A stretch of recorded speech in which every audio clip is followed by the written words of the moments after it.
I am a little late to the party, but better late than never.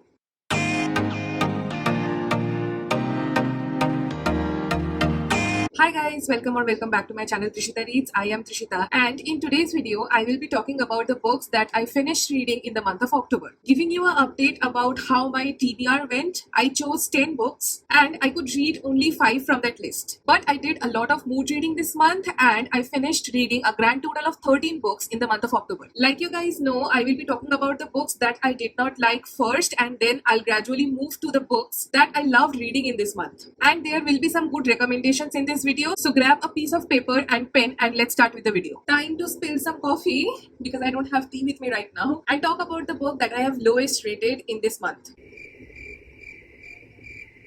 The book's name is The Girls Who Disappeared by Claire Douglas. The novel follows Jenna Halliday, a journalist who becomes obsessed with the mysterious disappearance of 3 girls 20 years ago. As she dwells deeper into the case, she uncovers a web of mystery and lies and secrets and danger that can put her life at risk. The reason why I was attracted towards this book was the atmosphere of this one. It is eerie and dark, and this book is based in a small town. The author tries to create a sense of eerie, suspense, thrill, and dread in this book, but I felt like it lacked for me. Although I did like the dual POV that added a little bit depth into the story. However, my major dislike in this book was the pacing. Some parts were too slow. It was becoming difficult for me to continue reading the book. On the other hand, the other parts were flowing like anything. It was fast paced, and that created a confusion in my mind, and I did not end up liking that feeling. The characters were interesting, but for me, they were flat. They were one-dimensional. I wanted more character depth, and I do feel that in thrillers, characters are the main people who are driving the whole story, and this book was lacking that. That was a major turn down for me. Throughout this whole book, there were many twists and turns, but they were all flat to me. The ending that I was waiting for the most, because the grand revelation or twist happens at the end only, also felt flat. For me, the ending was anticlimactic, rushed, and I was not satisfied after reading this book. Hence, I have given this book 2 stars. Will I recommend this book to you guys?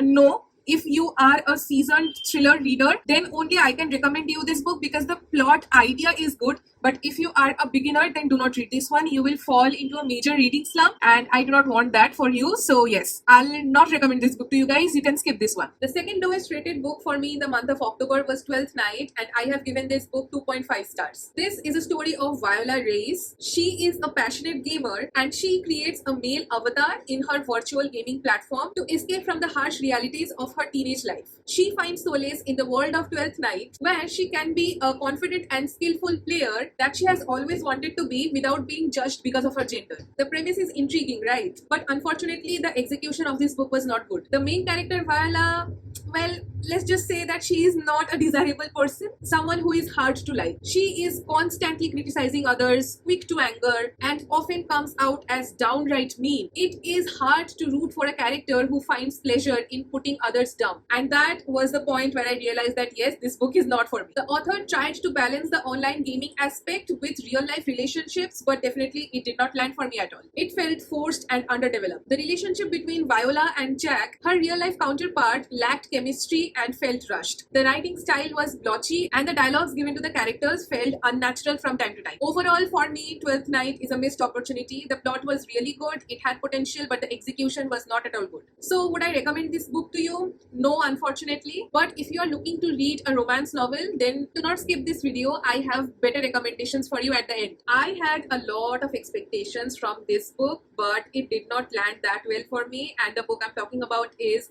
Murder at the Bookstore by Sue Minix. I have given this book 3 stars. I was visiting a bookstore where I saw this book, and because of the title and the cover only, I got this book. And there are some times when you feel like you should have read about this book before buying it, and this is a classic example of why you should not judge a book by its cover. Jen Dawson is a struggling writer, and she comes back to her hometown and inherits a bookstore. But her peaceful retreat is interrupted by a shocking murder of someone who is very close to her. When she becomes the prime suspect, Jen must use her sleuthing skills to uncover the truth and clear her name. The only strength of this book is the cozy bookstore setting that comes from time to time in this story. The author was able to create a warm and inviting atmosphere with warm coffee, a charming bookstore, and friendly faces, and that's where the good parts of this book ends. There was no character development in this book. All of the characters in this book felt flat, emotionally unavailable, and even though there were friendly faces, the friendships between people was something that I felt was artificial. I felt that Jen was one-dimensional, and definitely it felt like she was self-obsessed sometimes. The supporting characters were likable, but they were not memorable. Even though there were twists and turns throughout this book, but I could predict every single thing. The mystery was straightforward, and I do think that this is not a well-written mystery. The only reason that I have given this book 3 stars is because I really liked the concept of a small town having a local bookstore where people come and there is a reading community as well. And apart from that, I did not like anything from this book. And will I recommend this to you guys? No, there are better mysteries. But if you really want to read about the setting that I'm talking about, then you can definitely give this a try. At least in that part, you won't be disappointed. The first book that made me feel a little bit good in the month of October is Evergreens by Liam Brown. I have given this book 3 stars. In Evergreens, we follow a couple, Ben and Sophie, who are offered a chance to participate in the Evergreens project, a groundbreaking trial that promises eternal youth. While Ben embraces the opportunity, Sophie becomes skeptical. Sophie doesn't accept the opportunity. One of the major strengths of this book is its exploration of ethical implications of any scientific experiment. The author dwells into the potential consequences of tampering with the natural aging process, raising thought-provoking questions and the value of time left we have in our lives. This book also raises questions about life and death. The characters of Ben and Sophie are written pretty well, but I genuinely could not like Ben in this book. I was also skeptical about Sophie. There were parts where I was relating with her, and there were parts where I was like, why are you doing this to yourself and the people near you in the very first place? So I do have a love-hate relationship with Sophie, but I did not like Ben at all. From the very beginning, Ben was selfish, and it continued till the end of the book as well. However, their complicated relationship had love, loss, grief, joy, and I loved that part. In this book also, I felt like the pacing was uneven. There were parts I was bored to hell because there was fictional explanation. I was waiting for the scientific explanation to kick in. At least I was expecting a few things, how the experiment was conducted or what actually was happening behind the scenes in the experiment. Also, I wanted to see how the author has explained the scientific side of immortality, but it was not present in this book. However, I do like reading about science in science fiction books, but that might not be the case for any of you guys. So if you consider that as a minor inconvenience, then definitely this book is a good choice as a beginner science fiction novel. This book will make you think about nature of time, love, and humanity. So if you're looking for a book that has less amount of science in a science fiction and romance in it as well, you can definitely check this book out. The next book was an average read for me. I mean, I did not hate it, but I did not love it as well. And the book that I'm talking about is A Million Kisses in Your Lifetime by Monica Murphy. I have given this book 3 stars. The story follows Ren Beaumont, who is a seemingly innocent and perfect teenager, and Cleo Lancaster, who is a rebellious and brooding teenage boy. As they navigate the complexities of high school life, a forbidden romance sparks between them. This romance was definitely opposites attract, and I liked it. However, the characters, especially Ren, can be very judgmental, naive, and mean sometimes. Her constant self-righteousness and lack of self-awareness might ick you a bit when you are reading this book. The romance between Ren and Cleo was passionate, but I feel like it lacks depth and emotional attachment. Obviously, this book has a lot of spice, and I cannot look at a lollipop after reading this book, but the underlying emotions of these two characters felt rushed, impractical, and underdeveloped. Definitely superficial. The writing style is inconsistent. Some parts were boring. In some parts I felt like, why is this happening? And in some parts I was like, what is happening? Some parts definitely felt like it was rushed, melodrama was forcefully included, and I did not like that part. This book has a lot of cliches, and you might like it and you might not. It can be a hit or a miss for you. Would I recommend this book? Maybe, depending on how you can tolerate controversial themes and unrealistic characters. If you like reading old-fashioned romance novels that has spice in it, then you can go and check it out. But before that, definitely check the trigger warnings, because that can make or break this book for you. The next book that that I will be talking about was a little bit of a disappointment for me because I was really excited to read this book. Plus, this was so hyped. People were raving about this book, and I was like, yes, I need to read this. But unfortunately, this book was an average read for me, and the book I'm talking about is Caraval by Stephanie Garber. I have given this book 3.5 stars. The main character of this book is Scarlett Drachna, who is yearning for an adventure, and she finally gets a chance to attend the legendary Caraval, a mesmerizing performance where the lines between illusion and reality blur. However, her excitement turns into terror when her sister Tella is kidnapped by the legend who is the mastermind of Caraval. Basically, he is the boss who is conducting everything that you can see in Caraval. The strength of this book is the immaculate world building. It felt like I was in that book, experiencing everything, could see everything through my eyes, and that was amazing to read. The author creates a magical world with thrill and suspense, filled with not only intrigue but wonder as well. There were twists and turns throughout this book, and I could guess a few in the beginning, but the ones at the ending of this book just blew my mind. So I can say that it was becoming a little bit difficult for me to read this book at the beginning, but I was completely hooked at the end. The only thing that I did not like in this book was the two main characters, Scarlett and her love interest. Other than that, I am really interested to see what Tella is, who Tella is, because she is more interesting than Scarlett, and I guess the next books will be about Tella. So I am interested to continue with this series as well. And my rating has only reduced because I did feel like Scarlett and her love interest and a potential love triangle as well was something that was uncalled for. I was bored and I felt like these people were doing some things that are very irrational. They were not thinking with their minds, and that was irritating to read. It felt like the author was forcing them to take these decisions so that they fall in a situation which will include high stakes and the story can move on. So at the beginning it was okay to read, but when it was becoming a repetition, then it became a problem for me. I liked the character arc of Scarlett, how she was timid and easily intimidated at the beginning, and she turned to be a confident person who found her inner voice and was confident enough to talk about it in public to others. I really liked that part. Also, one good thing I liked in this book was romance was not the central focus. Romance was there, a sprinkle of it throughout the whole book, but it was not a major focus. The fantasy, the world building was the major focus in this book, and I love that. Additionally, obviously, this book has ended in a cliffhanger. I cannot wait to read the next book because I told you, Tella. I think that the second book will talk about her more. So yes, I'm very excited to read Legendary. This book is a good mix of fantasy, romance, and mystery. But let me tell you guys, you also have to keep this in mind that this book is a middle grade book. Check out all of the reviews that you have seen about Caraval.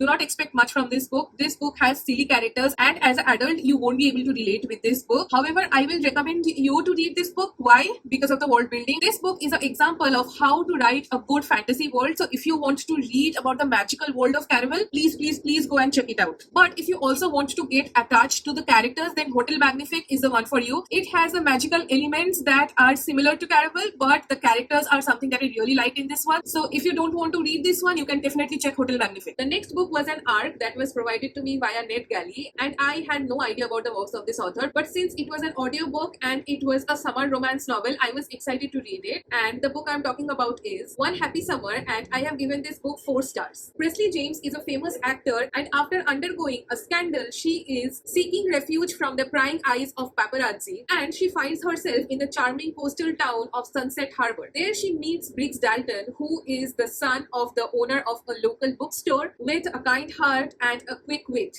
and definitely he is a nerd. The premise of this book was so interesting because she is an actor, he is a nobody, I mean not famous, and he is also a nerd. Their lives are completely different from each other, and I really loved reading that. Definitely the strength of this book was the endearing characters. Presley and Briggs both are flawed and they were very relatable, with a genuine chemistry that I could feel from the very beginning of this book. The author skillfully balances their contrasting personalities, creating a dynamic and engaging read. The setting of Sunset Harbor is idyllic and picturesque, and I will definitely love to spend my summer over there if it is possible. The small coastal town of Sunset Harbor provides a perfect backdrop for a summer romance. The small town charm, the slow pace of life creates a cozy and inviting atmosphere. The plot is simple, yet it is effective. This book focuses focuses on two individuals who find love at unexpected time and definitely unexpected place. Briggs and Presley both had different fights that they were going through in their life. The way they chose each other was something that is definitely swoon worthy, and I'll definitely recommend this book to you guys. This book is a feel good romance. It will definitely put a smile on your face, and you know what the best part is? This book does not have that much of spice. I was excited to read this book from the time I had added it to my cart, and the book that I'm talking about is The Shadows Between Us by Tricia Levenseller,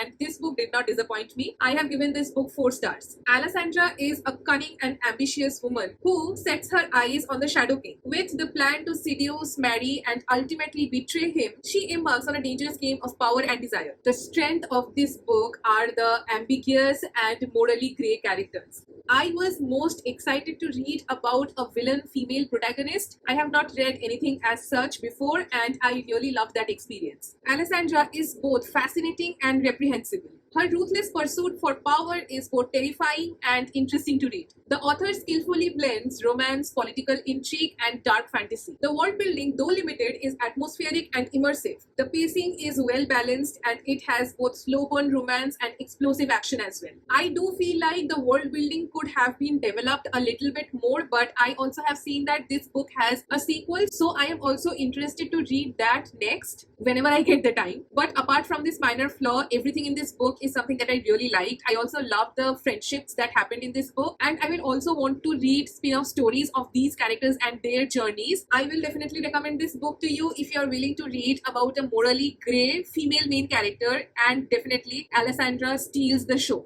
Now, let's talk about an author that really surprised me, and I'm talking about Ali Hazelwood. I loved reading Love Theoretically. Even though I hated Love Hypothesis, I have given this book 4 stars. This book came as a surprise for me. I was not expecting to like this book at all, but I really did. This book is about Elsie Hanaway, who is a brilliant but underappreciated theoretical physicist who juggles her day job as an adjunct professor with a side hustle as a fake girlfriend. When she meets the infuriatingly attractive experimental physicist Jack Smith, her carefully designed life begins to unravel. I did not expect to say this, but the strength of this book is the well-developed characters. Elsie is a relatable and enduring protagonist, while Jack, who seems to be rude in the beginning, is charming and swoon-worthy. The chemistry between them is palpable, and the banter between them is both witty and heartfelt. The author skillfully blends academic humor with romantic tension, creating a unique and engaging reading experience. The exploration of themes like imposter syndrome, the pressure of academia, and the importance of self-worth adds depth to the story. You will be able to predict the ending of this book, but it is worth reading. I really loved the writing style of this author in this book, and I really liked how realistic STEM academia is portrayed in this one. The pacing of this book is perfect, keeping you hooked from the beginning to the end. So if you're looking for a romance novel that has science and STEM in it, gives a little bit glimpse of how ruthless academia can be, a good character development, and a beautiful romance, then definitely this book is for you. I highly recommend it. The next book was by an author whose work I had not read before, and I was not gonna lie, a little bit skeptical because this series is very famous and I felt like I won't be liking this book, but surprisingly I loved it. The book I'm talking about is The Fine Print by Lauren Asher. I have given this book 4 stars. The story follows Zahra, who is a talented designer, and Rowan Kane, a grumpy billionaire who has a soft heart inside. Basically a grumpy sunshine. Dreamland is a prestigious theme park like Disneyland in our world, and Zahra lands a prestigious job in Dreamland, and she finds herself in corporate conflict and romance conflict as well. I am not going to talk about Rowan's side of the story at all in this review because I want you guys to go as blindly as possible, because in that way you will enjoy this book more. The best part, the strength of this book was the chemistry between Zahra and Rowan. Their banter is both witty and sharp. The slow burn romance between them is both passionate and heartwarming. This author skillfully builds tension and anticipation, leading to a satisfying swoon-worthy conclusion. Especially the epilogue of this book was just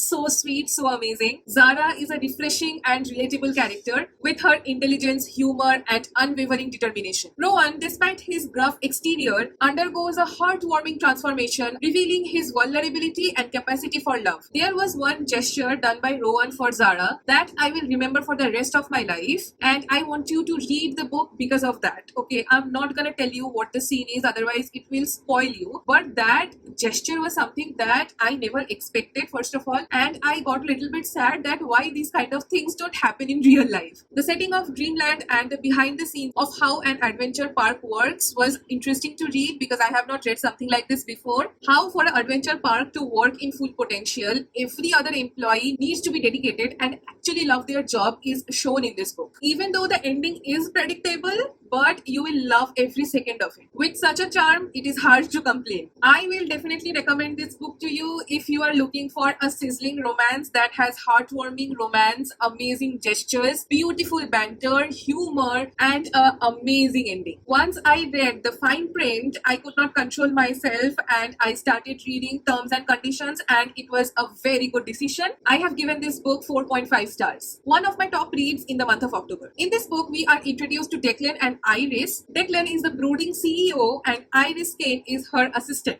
Rowan and Declan are brothers. Declan is the oldest one. So even though these are part of a series, they can be read as standalones. Don't worry, there are not many intersections between these stories, and if there is one in this book, then the author has explained the backstory beautifully. You won't have any problem to understand what is going on, and you don't need to remember the first book to read the second book, or you don't need to read the first book before you can read the second book. This book's main trope was fake marriage, and I was intrigued from the very beginning because of that. To fulfill a family obligation, Declan and Iris are forced to get married with a set of terms and conditions. Hence the name. However, as their fake relationship deepens, so do their love for each other. The tension in this book, I just want you guys to experience this, okay? The tension between Declan and Iris was something that made this book a 4.5 star read for me. I'll definitely recommend this. One thing I've realized is Lauren Asher has a skill to write swoon-worthy romances. So definitely I'm gonna read other books by her for sure. I also really love the character development of both Declan and Iris. On one hand, Declan, who feels like he does not deserve any kind of happiness in life because he has done some things that are not worth the praise, and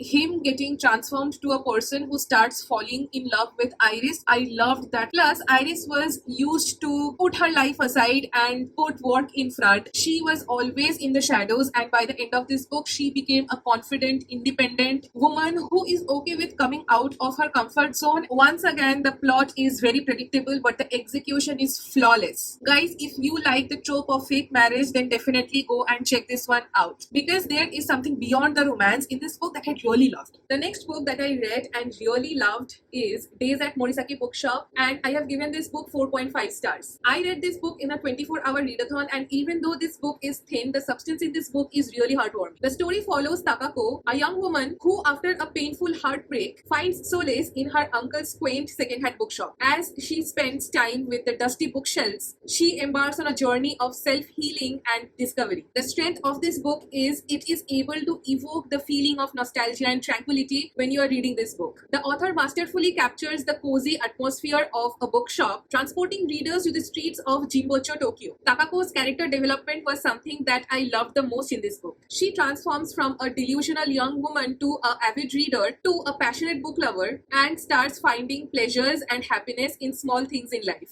Her relationship with her uncle Sotoro added an emotional depth to the story. One bad thing that I have seen in translated Asian fictions is that the pacing feels patchy, but surprisingly in this book, the pacing was flawless. Keeping in mind that this is a thin book, there was not much development of the side characters, which is okay, I guess. It was not a major inconvenience for me for this book. Despite the minor flaws, The Days at Morisaki Bookshop is a delightful read that celebrates the power of books and the importance of human connections. This is a perfect choice if you are looking for a book that will uplift you and give you a warm hug as well. I absolutely recommend this book to everyone who is watching this video. If you are looking for a book that will give you a heartwarming feeling and rejuvenate your love for books, then definitely you can check this book out. This month was definitely a journey from finding books that I did not like at all to finding books that I really loved. This month was a whirlwind of emotions. Even though I have read a lot of books this month, it was not a satisfactory month for me because I have not found my 5-star read for the month of October. On the other hand, it was a month of festivals. I really enjoyed this month to the fullest, so that's a plus point. But definitely for the month of November, I am looking for 5-star reads, so my fingers are crossed. I hope you guys have got a few good recommendations from this video. Let me know in the comments down below what was your favorite read from the month of October. If you liked my rants and my praises of books in this video, then definitely consider subscribing to my channel and liking this video. I'll see you guys in the next video with a beautiful reading challenge. Till then, stay tuned, turn the pages and keep on reading. Bye.